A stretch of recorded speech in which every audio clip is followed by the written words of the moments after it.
Welcome to the NBA Coast to Coast podcast brought to you by thelines.com. We are coming to you here on a Friday as we close out this work week with 10 games to choose from, coming off of a little Hita kid, right? A little 7-1 last night between the best bets and play-up props, which we have both up for you today. This one's best bets. We've also got play-up props up in a separate video for you, so subscribe to that page and continue to follow along with us. Also want you to head to thelines.com and use everything we have up on the site right now, including that prop finder tool, to make sure that you are getting the best odds available to you from all of these books giving us bets this season. Nate, let's go ahead and keep this thing going, close out the week strong, and go ahead and get into your first NBA best bet for today. Yeah, and trying to pick a big dog for the third straight night, hoping they win outright for the third straight night. But we're talking about Orlando at Minnesota, +8 for the Magic. This is the spot you'd love to take the Magic, right? When they're big dogs on the road, especially against a Western Conference team that's not particularly familiar with them. And it's partially just fading Minnesota, which is just 2-5 against the spread their last 7. The cover against the Luka-less Mavs. They got OKC when J-Dub got hurt down the stretch. They're 5-10 against the spread over their last 15 at home. And you look at the wins, like they don't blow out teams unless those teams are not really at full strength, it seems. And that includes this Orlando team when they blew them out because it was just Paolo, no Franz, no running mate. And we saw what happened. Orlando was fadeable for an entire week because they didn't have Franz. And then they had the rest disadvantage. Well, in 4 straight since then, since they punted a back-to-back at Cleveland, 3-1 against the spread, +6 net rating, one of the highest free throw rates in the league. They've now covered in 4 of their last 5 on the road, 5 of their last 7 as road dogs. They're 68% covering against the West since the start of last season, just 60% against as dogs in general. And yeah, I mean, fading the Wolves down the stretch, this is like a look at their clutch rating recently. Like their defense is incredible. Like, don't get me wrong, but if they get into a close game down the stretch, I don't see them running away. So they have an 85 offensive rating in their last 3 clutch games at home. They have a -24 net rating overall in their last 6. Some of that influenced by letting the Charlotte Hornets claw their way all the way back and cover in that one. Barely covered against the Wizards. Like the Magic, it's a much more quality team, obviously. I mean, you look at their net rating, all 5 on the road, by the way, last 5, 130 offensive rating, +20 net. You got to be surprised by their ability to keep pace with Luka and company in a high scoring game. We've seen them cover against Denver, beat them outright in Denver. Like I'm fine just taking this young feisty team because it's not a team that the Wolves can push around, right? It's like it's almost mirror images in some way, and I think that they'll be able to keep it close. Q Teddy KGB is what I think of when we talk about they won't be pushed around, and I would agree they won't be pushed around. I do think that we're getting a bit of value on the total. So I'm going to go over here on 211.5 now because it got bet down a point because everybody sees it's like you watch TNT and they have this like FanDuel TV segment where it's like, hey, what are you picking, Adam Lefko or Ernie Johnson for the game? It's like, they don't know. They're just taking random numbers. And that's what I see with this one is like anybody like Adam Lefko, no offense, Adam, would go ahead and look at this game and go, oh, you got to take an under. I don't even know what 211.5 means. I just know under means fewer points. And like, okay, but that doesn't apply here for the Magic in the last bit of games. I think we're getting a ton of value on this total going over because they didn't have Franz for a while. And both of these teams are just Slobanakas. We know that. We know they want to play bully ball. But I also know that like Ant Edwards is the primary scorer for this team. They're scoring inside out, despite how much inside presence they have, are the Minnesota Timberwolves. And that's where you can score on Orlando. Orlando's defense has diminished a smidge on the road and gone up at home. It used to be earlier in the season, they were playing totals of like 240 in Orlando. Now it's back down to them scoring about 106 points per game over their last 15 games, 9 of which have been fewer have been at home. So about 5 of those have been at home. They played a lot of road games lately. But even on the road, that's where they're playing faster. That's where they're scoring more points. They're up to about $110 over their last 5 roadies in their last 5 games overall, back up to about $110 and a few more points than that in their last 3 or so since Franz's minutes restriction was completely lifted. And they're back to that full strength. Like you said, like everybody, there's nobody. It's so wild to look at an Orlando Magic injury report and not see a whole roster full of people on there. Like Joe Ingles isn't even hurt, which is wild to say. And he actually has been helping their offense in the second unit a ton, which has been stagnant until he's back in the lineup over the past 3 weeks or so after he was missing. That was a bad backup lineup for on offense, and that was a big reason. And Cole Anthony was playing starters minutes, and that was who they were used to rely upon for minutes on the bench. Now you get to put him back in his normal spot. That's a huge part of this as well for Orlando. So yeah, I mean, I understand that both of these teams are good at protecting the paint, and both of these teams want to score in the paint. I do get that, but I think they will have a bit of success doing that. Both of these teams, and I just think Minnesota's good for like 112 to 115 at home. I mean, I gotta imagine that the Magic are going to score close to 110 as well, because I would agree with you that they're a live cover here for sure.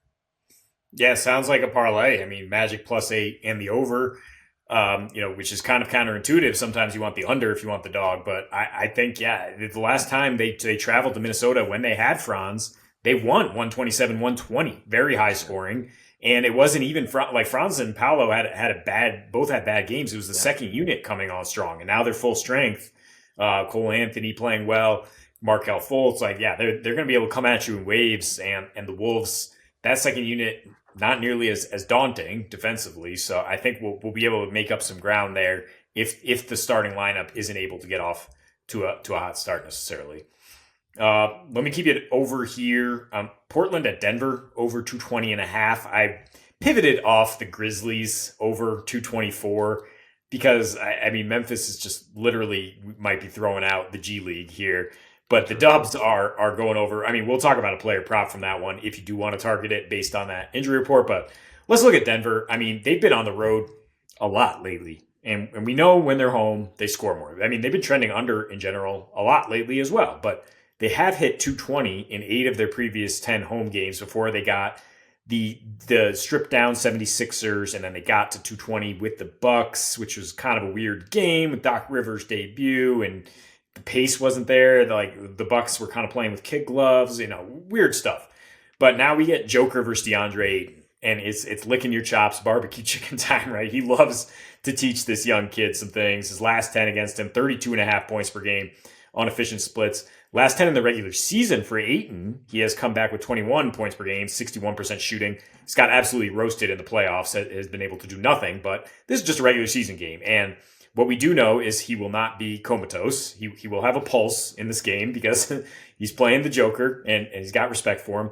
And what we do know is while the Nuggets defense is a little bit better at home, they also play faster, and they score a lot more. Like, we're counting on the Nuggets with his -12 spread to kind of carry us over the total for sure. I mean, with Jokic leading the way. And it's because this Portland defense, like, what do they do better than anything? Limit threes.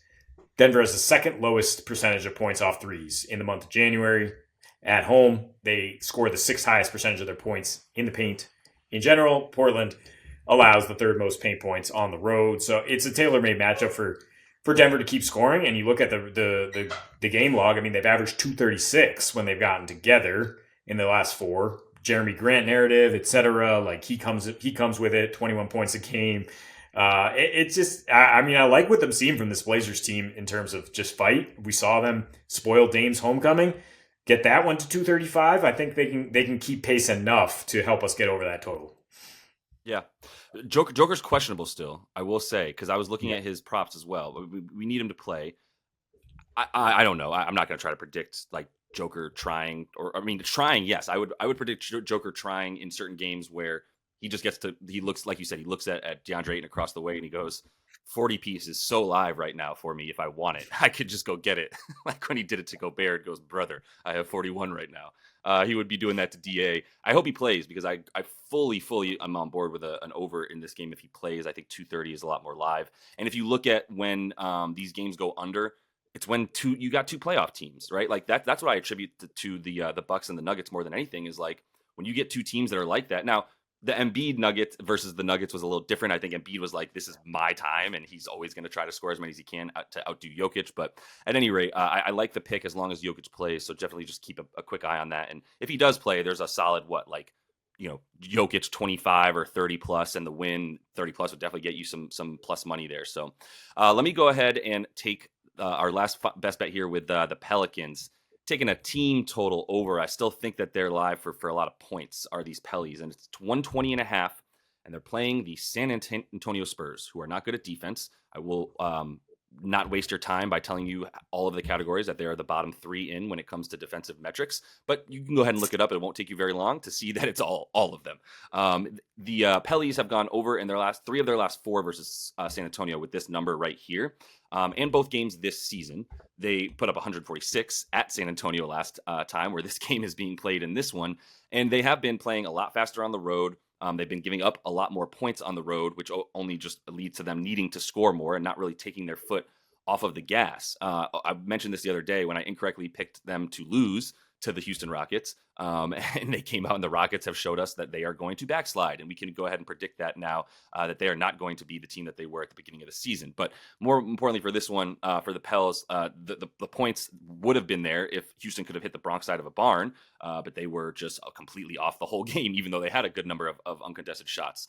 For the Pels on offense, the 7th best offensive rating over the last 3 weeks. They are 6-3 to the over as away favorites, where they're dropping 124 points per game. And it just opens up a little bit more on the road for them. Zion is questionable, and I don't know if I'd rather have him play or not for me to hit this over, to be honest with you, because he and BI continue to be clunky together. But when he's not on the floor, this Pelicans offense goes kind of ballistic, to be honest with you. It's gone over in the last 3 games that he hasn't played because they're putting up more than 120.5. So it's just everything kind of frees up a little bit. I mean, even the Pelicans fans that I talk to who kind of reach out whenever I talk about the Pelicans are like, yeah, man, I don't know if this is ever going to work. And some of them are kind of pro BI camp, to be honest with you. So we'll see how that turns out. But I think like I said, just go ahead and give me anything you want against the Spurs. You're going to get free throws. You're going to get threes above the break. You're going to get threes in the corner. You're going to get literally whatever you want. So feel good about them scoring 121. Then why the Spurs gone under in 4 straight home games, Josh? I don't know. You tell me. I don't know. I don't love it. I mean, the Pelicans are a yo-yo team, and you just got the win in Houston. It was low scoring. They got back to their defensive roots. I don't know if they want to play these like 140, 120 games that they were playing prior and mostly losing. It's not my favorite. I saw you had Kings Pacers under 248.5, and you moved off that. Is it because the Pacers back-to-back splits that have you worried that suddenly No, there's nothing that really worries me about that. I just started to like this a bit more. It's a bit more fun, to be honest. And like I said, like there's no metric that tells me that the Spurs are going to be able to limit this team. If you don't think the Pellies are going to care that much, wouldn't that just kind of lead you to an over more because they're going to get scored on and then they've got to come back and score? That's kind of my take. Is I'm going to buy them being this faster paced, more fluid on offense and not as good on defense, especially without Herb Jones that they've been. So that's kind of where I'm at. But I mean, yeah, I honestly, like if you want to make 5 picks today, like 248 is astronomical for a total for that Pacers and Kings game, right? Let's put it this way: if you want to make money, you take that under. If you want to have fun, you hope the Pelicans light up the Spurs. I have fun making money, so I need it to be both. Anyway, that's all the time we have for you guys with this one. Continue to follow along. Also got play a props up in another video for you as we do each and every weekday. So until we see you next, happy betting.